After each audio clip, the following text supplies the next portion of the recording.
You wanna know how I got this costume? That was good. It was good. For the makeup, you're going to need a normal lip color lip liner, rigid collodion, liquid latex, toilet paper, foundation, sponges, and red, white, and black face paint. I'm using that lip liner to trace out the shape of the scars that I want. I'm trying to go by pictures of Heath Ledger, but also making it fit my face. I'm smiling here so that I can get it right in my smile lines and on the bottom of my lip. I used a different lip liner for the on my lip because you couldn't see it. And then the other side is just this big giant gash. Now I'm using Mayron Rigid Collodion. I found this on eBay. You're supposed to do this in a bunch of layers to make it really look like scars, but I don't have a lot, so I wasn't going to do that. You can just use this if you want to, and you could just do a whole bunch of layers, but I didn't want to. This is what it looks like when it's completely dry. This is about 3 layers. Now I'm taking liquid latex that they now sell at Walmart and a little cosmetic sponge, and I'm layering down some liquid latex and then little pieces of toilet paper just to bulk up parts of the scars that have like sort of, they look swollen, I guess. Not swollen, they just look bulbous is the only word I can think of right now. I don't know why. Layer down the liquid latex, put on some toilet paper, and then let it dry, do it again.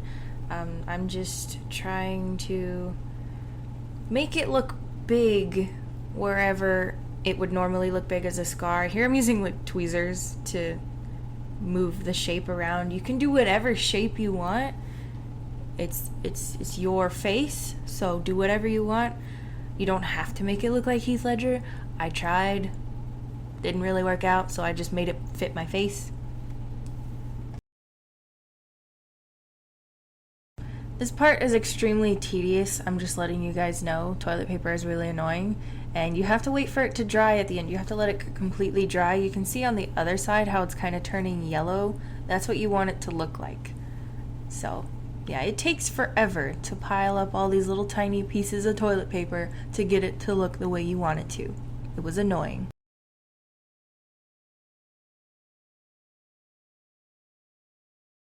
Here I'm using foundation to match the scars to my skin tone. You may have to mix colors in order to get it to look right. I started with a darker one and then a lighter one on top of it, and that helped blend it into my skin.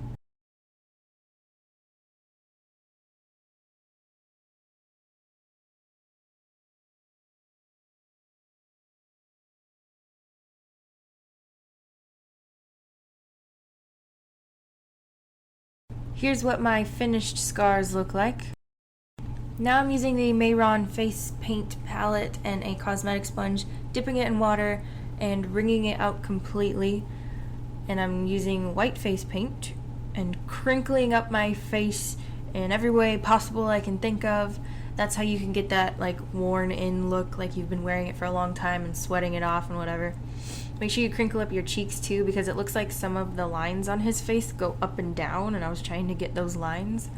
But otherwise, just like give yourself a surprised face, make an angry face, snarling face, just everything you can think of to make it all wrinkly and worn. Now I'm taking red face paint and filling in my lips and the scars. Here I want to say less is more, because if you put too much, it's really hard to sponge out and make it look nice. But fill in all the little cracks and anywhere the scar would be filled with red, like he decided to paint in the scars. And then I'm using the sponge or my fingers to smudge it all out and look like it's been leaking everywhere and nasty. You can also use black to shade the parts of the mouth that would be darker, like the bottom parts of the scars and anything else. Just keep sponging it and messing with it until you like the way it looks. I'm putting black face paint all over my eyelids, but keeping it very watery and liquidy and messy so that it'll start to crease really fast. And then I'm using a sponge for the rest of it and crinkling up my face and smooshing it all in there into my eye socket and making it look all messy. Just keep messing with it until you like it. You may have to scrunch up your face and do weird stuff. Sometimes I'm taking the brush and just brushing down little lines to make it look more like his, and I also gave myself those little lines that make it look like you're sleepy, like dark circles, but with the face paint. Now you can let your hair down and be the sexy Joker that you are. So beautiful. Oh yeah. And here's a close-up on my face. All them wrinkles and beautifulness.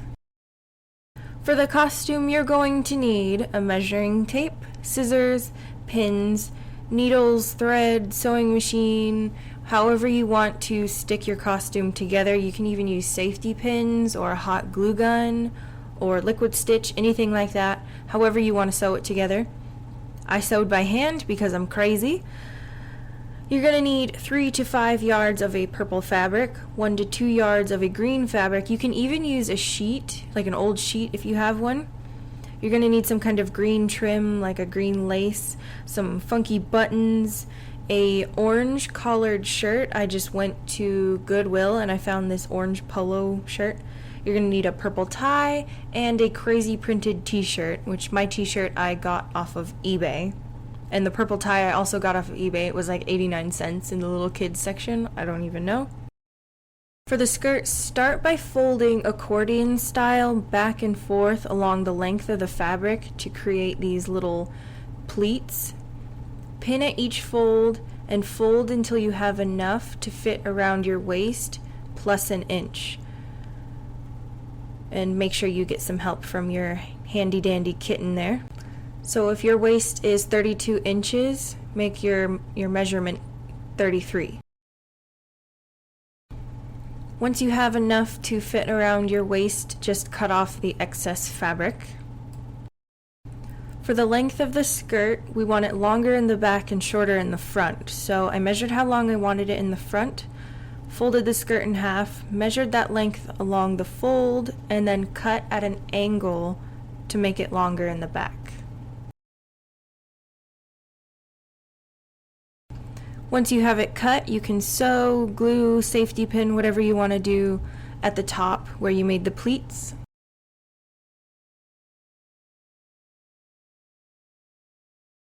Now put markings at the end of the skirt where it fits you perfectly. Now the closure is where it gets confusing. You can either sew the entire ends of the skirt together except for 6 inches, and you're going to safety pin the rest of that. The 6 inches is going to be like mimicking your zipper. I ended up using Velcro, so if you're going to use Velcro like me, lay your skirt down inside facing down and fold along those lines you drew for your waist fit, and then sew along those lines or those edges about 6 inches down. Once you've done that to both sides, look at the skirt as if you were putting it on, and remember that Velcro has to close over each other, so you can't sew them on the same side. You'll be sewing them on different sides of the fabric. Cut your 6-inch pieces of Velcro and attach them to their correct sides. Then you can glue, safety pin, sew them, whatever you want to do.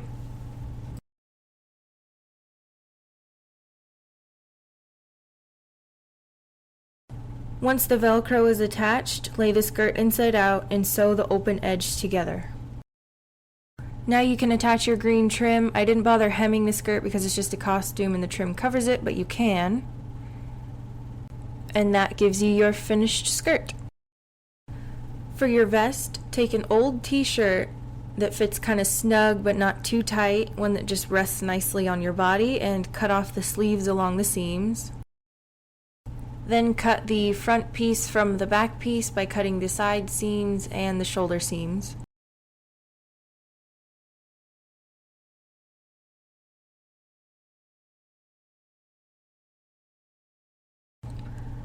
Lay out the front piece and fold it in half.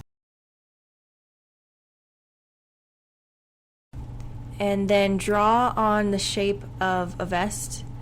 I changed the way the neckline was shaped and I just made the bottom pointy, then cut out that shape, and that's going to give you the pattern for the front of your vest.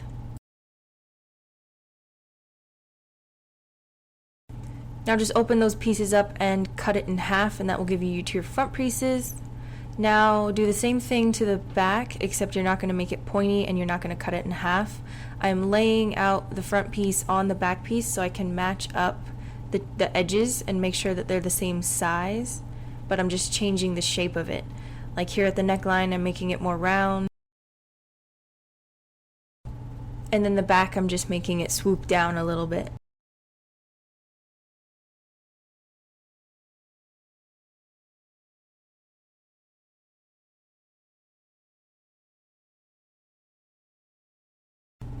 Once you've finished cutting them out, you should have 3 pieces that look like this.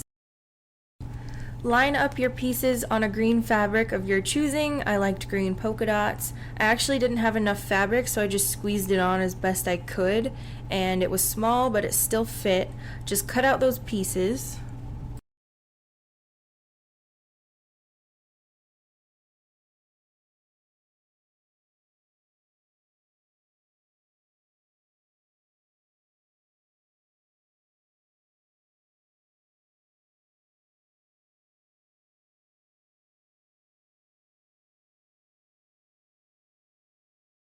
Line up the pieces pretty side up, fold over the front and sew along the sides and the shoulders.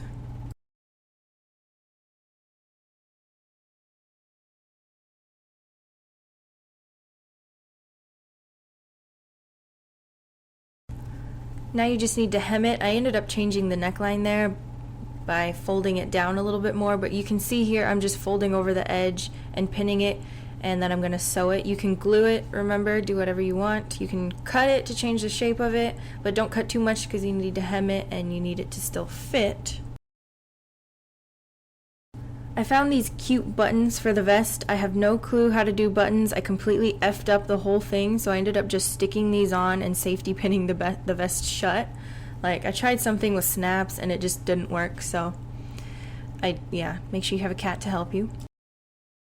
For the collar, I wanted an orange shirt, so I just bought a polo from Goodwill and I chopped off the torso and some of the sleeves so it wouldn't be so bulky and warm, because it's warm here in Texas. Now I'm just putting on my cute little tie and printed shirt from eBay. If I can find the links, I'll put them down below. So guys, the coat was the last thing that I made, and I didn't film it because there was just too much footage. It was going to take too long to try to cut it and make it short enough to be in a video. I made it exactly the same way I made the vest, except obviously a little bit bigger, and I used the sleeves on the old t-shirt. I cut out the sleeve and then cut along the armpit, so it made sort of a crescent box shape, and I just used that shape as my pattern, but I made it longer so that I could have sleeves. I didn't hem the sleeves, I just rolled them up. Thought it looked cuter this way anyway, have them rolled up. And also I added the little lapels in the collar and little darts and buttons on the back because I thought that was cute. I do have a video of me making a coat similar to this for Wesley for his Mad Hatter costume. I made it out of a sheet. I'm gonna link that video down below because I did it similar to this. I just changed the shape. Mind you, that video is extremely old and the audio is awful and the footage is just awful, so just keep that in mind if you watch it. But I'm gonna put it down below just so you guys have something to look at when you do this. I was gonna wear combat boots with this outfit, but I didn't realize that I had gotten rid of my old combat boots because they were falling apart. So I don't have any shoes to wear with this. I didn't even have any cute little like booties to wear, so I'm just gonna wear sneakers because that's what I have right now.